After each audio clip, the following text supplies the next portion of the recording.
My name's Annette Heslop. I'm a Director of Energy4All, which began in 2002, and I'm also a Director of Baywind and Energy4All, which began in 1996.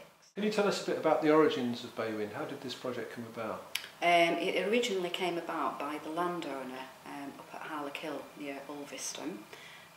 He had an idea he would like wind power on his land, and he managed to contact a group in Sweden. So they came over here, checked out the site and said, yes, you've got very good wind speeds. And they were really excited about developing in England, because co-op owned sites in Sweden are very popular. Therefore they wanted to do the same over here.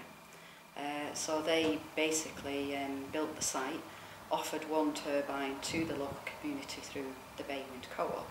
However, the offer went so well, they were able to buy 2 turbines instead. There was a fair bit of opposition, but the landowner really campaigned locally in the area, so he got a lot of people on his side. Because you've got to remember, going back to '96, this was very new, to have a wind farm on your doorstep and also have it owned by a co-op. Turbines are 500 kilowatt machines. The whole site then cost about £2.5 million, which is cheap in today's terms. And they campaigned, once we formed Baywind Co-op, we campaigned locally in the area, in Cumbria and North Lancashire, by putting out leaflets through the Royal Mail, advertising through Friends of the Earth, The Guardian, and trying to use environmental contacts to try and get people interested. And I remember the very first year that we paid out share interest, I had lots of phone calls of members ringing in, quite surprised that they received any return on their investment at all. They thought it was just a madcap idea, put my money in, it sounds good, but I'll never see my money again. And really surprised when we paid out a dividend in the first year. And we paid out a dividend every year. So we're paying out, over the years we paid anything out as low as 3% one year and as high as 10%.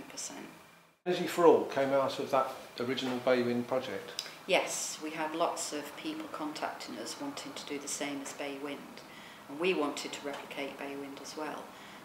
So a number of the directors, Baywind directors, we then formed Energy4All, and then we went out and tried to replicate Baywind. And we now have 8 separate co-ops.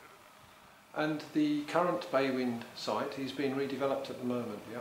Yes, there are plans. We're working with the developer Infinergy, and there are plans to take the 5 down and replace with 5 more modern turbines. 2 will be owned by Baywind and the other 3 will be owned by Infinergy.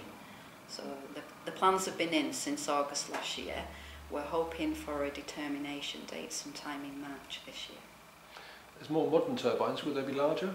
Yes, there'll be 2.3 megawatt machines, and probably close to nearly double in height as well. Current turbines are only 35 metres, we'll probably go up to about 60. So that's an increase from 5 500 kilowatt turbines to 5 2.3 megawatt? Yes, yes. Substantial increase in capacity? Yes, even though Baywind will only own 2 of the turbines, we'll still double our megawatt outage. So, looking at community wind projects around the country, what are the key assets of a what are the key attributes of a successful project? I think you've got to get the community on your side from the very beginning. You've got to have a core group. And then also you've got to have the expertise, you've got to have money, finance to get a project to planning can be anywhere between 50,000 and £500,000. It depends how big your project is. So you've got to have access to all those 3 things. If you haven't, you will definitely struggle. But this is where we think Energy4All can maybe help communities, set up their projects, try and get some source of funding in, to get to the planning process. Or indeed, if we did it through Energy Prospects, we could get the planning in place, because it'll still be a community-owned scheme at the end of the day. What we're after is 100% community. So can you give me some examples of how communities have benefited directly from Baywind, Energy4All projects? From the point of view of the trust funds participating, Baywind has done anything like installing solar hot water on local housing, distribution low energy light bulbs, you know, even the basic stuff, offering energy conservation materials at reduced prices.